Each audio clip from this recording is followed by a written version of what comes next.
Let's do a proof.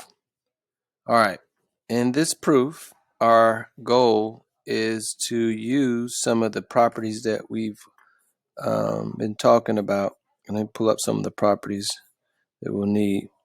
This is just a diagram of some of the properties that you need whenever you're solving a proof. Reflexive means A is equal to A. See, why would I need that? Honestly, a lot of these properties are only useful whenever you're actually trying to write out a proof. So then it'll make sense. So that's why it's so important to actually try to do the proofs and go step by step to understand the idea and the logic behind each step. So we have the symmetric property, A equals B, then B equals A. Transitive, if A equals B and B equals C, then of course A is equal to C. And then I'm not going to read through all these because you get the point. So let's talk about some proofs. So this one here, let's see. I like to go through and logically make sense of it before I write anything out. So here we have L and M are parallel. So L is this line here.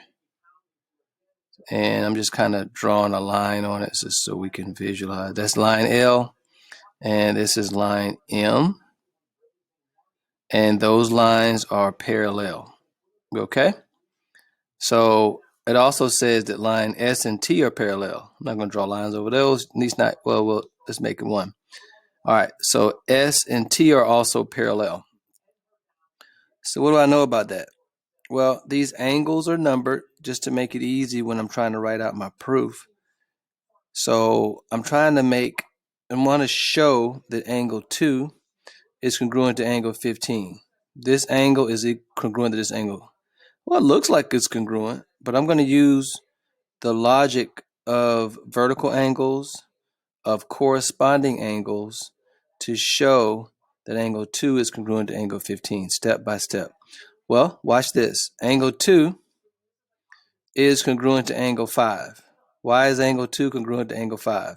Because vertical angles are congruent. That's just a definition. Okay, that's important. Angles 2 is congruent to angle 5. Vertical angles are congruent. So, watch this. Now I can say that angle 5 is congruent to angle 7. Why?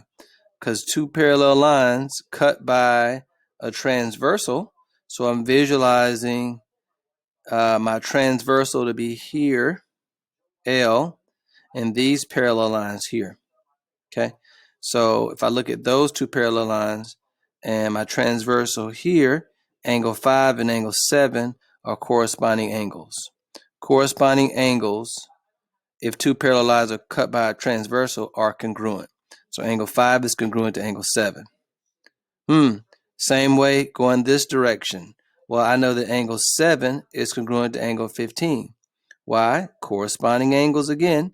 Angle 7 and angle 15 are corresponding angles. Since 2 is congruent to 5, 5 is congruent to 7, 7 is congruent to 15, angle 2 is congruent to angle 15. Done. So now I got to write all that out. So number 1, given is L is parallel to M, and S, that's line S, is parallel to T. And that's given. That's all I know so far. All right, number 2. I know that angle 2 is congruent to angle 5. Why is that? Because the definition of vertical angles, and you can just write it like that. Definition of vertical angles. Shorten it up a little bit. All right, I can spell. I'm working on it. All right, number 3. Well, I know that angle 5 is congruent to angle 7. Angle 5 is congruent to angle 7. I also know that I'm going to do this in one step. Angle 7 is congruent to angle 15. Why? Because of the corresponding angles, and it's actually a postulate. So corresponding angles postulate. It's not a definition. It's actually a postulate. All right. And last but not least, number 4. Well, I know 2 is congruent to 5, 5 is congruent to 7, 7 is congruent to 15 because of which property? The property is, let's go back to our properties, transitive. It's like A is equal to B is equal to C, then A is equal to C. Same idea. So I'm going to say that angle 2 is congruent to angle 15, and that's where we're trying to go. And the reason for that is the transitive property. Done. And you just got to do your best to follow the logic. Transitive property. And honestly, these just take time and practice.